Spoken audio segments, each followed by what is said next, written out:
Doctor Babasaheb Ambedkar हे नाव घेतलं की आपल्या डोळ्यासमोर काय येतं? साहजिकच भारताचं संविधान, सामाजिक न्यायासाठीचा त्यांचा तो लढा. पण त्यांच्या व्यक्तिमत्वाचा एक असाही पैलू आहे ज्यावर फारशी चर्चा होत नाही. आजच्या या विशेष विश्लेषणामध्ये आपण आंबेडकरांच्या त्याच दूरदृष्टीबद्दल जाणून घेणार आहोत, जी थेट भारताच्या राष्ट्रीय सुरक्षेशी आणि आपल्या सशस्त्र दलांशी जोडलेली आहे.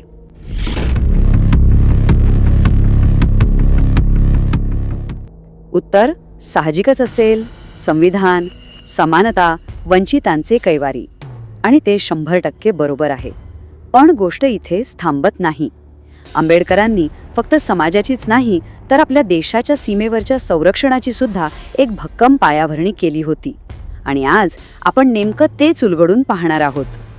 म्हणजे बघा, हे समजून घेणं खूप महत्त्वाचं आहे की आंबेडकरांचं काम फक्त सामाजिक सुधारणांपुरतं मर्यादित नव्हतं. त्यांनी लष्करी धोरणावरही तितकाच सखोल विचार केला होता. त्यांच्या डोक्यात एका अशा लष्कराचं चित्र होतं जे फक्त शस्त्रांनीच नाही तर बुद्धीने आणि विचारांनीही तितकंच आधुनिक असेल. तर आंबेडकरांच्या या विचारांच्या मुळाशी होती एक फार मोठी समस्या, ब्रिटिशकालीन भारतीय लष्कराची ती अन्यायकारक आणि अकार्यक्षम रचना. त्यांनी बरोबर ओळखलं होतं की हे सैन्य मुळातच भेदभावावर उभं आहे. ही मार्शल रेस थिअरी म्हणजे काय, हा एक अक्षरशः विषारी विचार होता. यानुसार तुमची सैन्यात भरती होण्याची पात्रता तुमच्या शौर्यावर किंवा तुमच्या क्षमतेवर नाही, तर तुम्ही कोणत्या जातीत किंवा समाजात जन्माला आला आहात यावर ठरायची. यामुळे फक्त समाजात विषमताच पसरली नाही, तर आपल्या देशातल्या प्रतिभेचा हा एक प्रकारे अपमानच होता. पण इथेच आंबेडकरांची खरी दूरदृष्टी दिसते. त्यांनी ह्याकडे फक्त एक सामाजिक अन्याय म्हणून पाहिलं नाही. त्यांची नजर याच्या खूप पुढे होती. त्यांच्या मते जेव्हा आपण देशातल्या एका मोठ्या लोकसंख्येला सैन्य सेवेपासून दूर ठेवतो, तेव्हा आपण नकळतपणे आपल्याच देशाच्या संरक्षणाची भिंत कमकुवत करत असतो. आणि आंबेडकरांचे हे शब्द ऐका, हे म्हणजे त्या संपूर्ण व्यवस्थेवर केलेला एक सडेतोड प्रहार होता. त्यांच्यासाठी सर्वसमावेशकता आणि सैन्याची ताकद या काही दोन वेगवेगळ्या गोष्टी नव्हत्या, तर त्या एकाच नाण्याच्या दोन बाजू होत्या. मग या गंभीर समस्येवर आंबेडकरांचा उपाय काय होता? त्यांनी यावर एक एकदम स्पष्ट आणि जबरदस्त ब्लूप्रिंट मांडली, जी 3 भक्कम स्तंभांवर उभी होती. हे 3 स्तंभच खऱ्या अर्थाने एका राष्ट्रीय सैन्याचा पाया रचू शकले असते. इथेच आंबेडकरांची ती खरी विजन दिसते. त्यांनी गुणवत्तेला फक्त कौशल्याशी नाही तर सन्मान आणि राष्ट्रीय एकात्मतेशी जोडलं. कारण त्यांच्यासाठी खरं अजिंक्य सैन्य कोणतं? तर ते जिथे प्रत्येक समाजाचा सैन्य अभिमानाने आणि खांद्याला खांदा लावून देशासाठी लढतो. म्हणजे हे आता अगदी स्पष्ट आहे की आंबेडकरांसाठी सैन्यातली विविधता ही काय फक्त सामाजिक समानतेची गोष्ट नव्हती, तर ती एक स्ट्रॅटेजिक गरज होती, एक सामरिक अनिवार्यता होती. यावरूनच त्यांचा राष्ट्र उभारणीचा दृष्टिकोन किती सर्वसमावेशक आणि सखोल होता हे सिद्ध होतं. पण थांबा, आंबेडकरांची विजन फक्त सामाजिक सुधारणेपुरतीच नव्हती. त्यांना एक असं सैन्य हवं होतं जे बौद्धिक आणि तांत्रिकदृष्ट्याही प्रगत असेल. म्हणजे ते फक्त भरतीचे नियम बदल्या असं म्हणत नव्हते, तर त्यांना सैन्याच्या बौद्धिक क्षमतेची, त्याचा इंटलेक्च्युअल पॉवरची जास्त चिंता होती.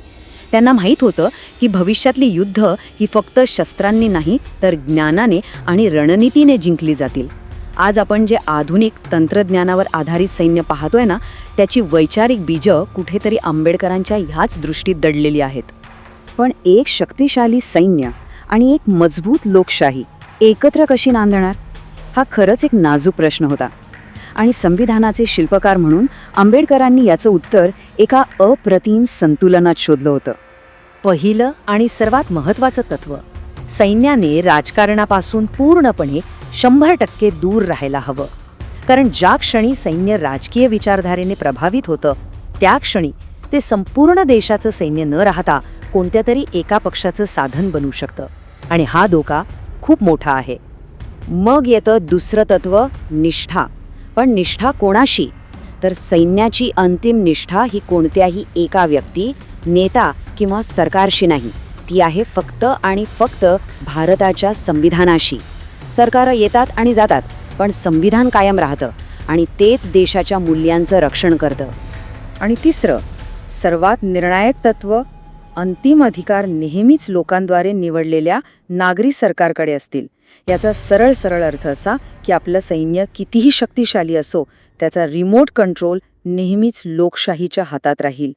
हेच संतुलन आंबेडकरांच्या दूरदृष्टीचा आणि भारतीय लोकशाहीच्या मजबूतीचा सर्वात मोठा पुरावा आहे.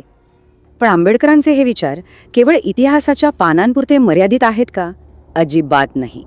आता पाहूया की त्यांची ही ब्लूप्रिंट आज आपल्या भारतीय सशस्त्र दलांमध्ये कशी आणि कुठे जिवंत आहे. आज बघा, जेव्हा आपण अग्निवीर सारख्या योजनांवर बोलतो, जिथे समान संधी देण्याचा प्रयत्न आहे, तेव्हा आंबेडकरांचा तोच गुणवत्तेचा आग्रह आठवतो.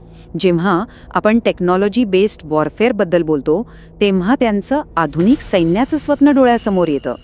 जेव्हा जॉईंट कमांड्सच्या निर्मितीचा विचार होतो, तेव्हा त्यांची एकात्मिक संरक्षण दलाची कल्पना समोर येते. आणि सैन्यात सर्व स्तरांतून वाढणारं प्रतिनिधित्व तर त्यांच्या मूळ विचारानंच साक्षात करतंय. थोडक्यात सांगायचं तर आंबेडकरांचा राष्ट्रीय सुरक्षेचा फॉर्म्युला अगदी स्पष्ट होता. मजबूत सैन्य म्हणजे समान संधी, कठोर शिस्त आणि संविधानाप्रती अढळ निष्ठा.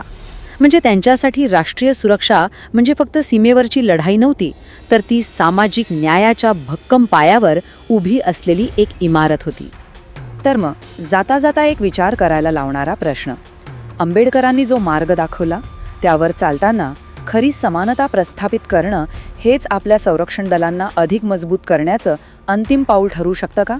यावर नक्की विचार करा. जय हिंद.